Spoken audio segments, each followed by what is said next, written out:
President Bongbong Marcos says other countries' commitment to maintaining the freedom of navigation over the West Philippine Sea is a big deal for the country.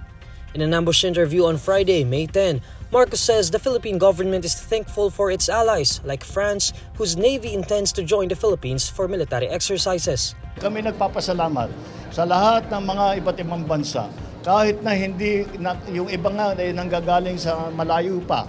Ngunit sila ay handang tumulong sa atin at kapag tayo ay nagkakaproblema, very supportive sila hanggang hindi lamang sa salita kundi pati na sa mga tinatawag na joint cruises. Kaya napakalaking bagay yan dahil ito lang ang paraan upang magarantiya natin na ang West Philippine Sea ay patuloy ang tinatawag na freedom of navigation.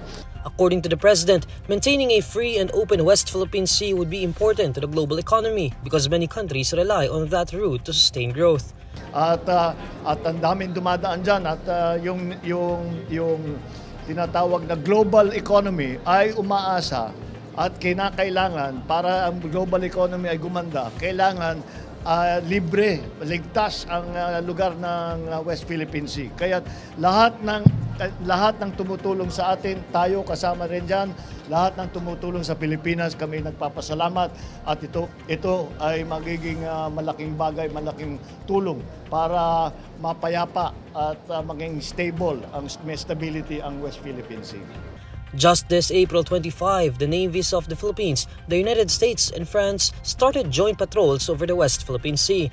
The joint patrols, the Balikatan exercises, and the commitment by foreign navies to help maintain the freedom of navigation over the West Philippine Sea comes when tensions are high between the Philippines and China. Beijing continues to assert ownership over most of the South China Sea, including the West Philippine Sea. But the Permanent Court of Arbitration in 2016 said the Philippines has exclusive rights to the West Philippine Sea, as China has no historical or legal basis to back up its claims.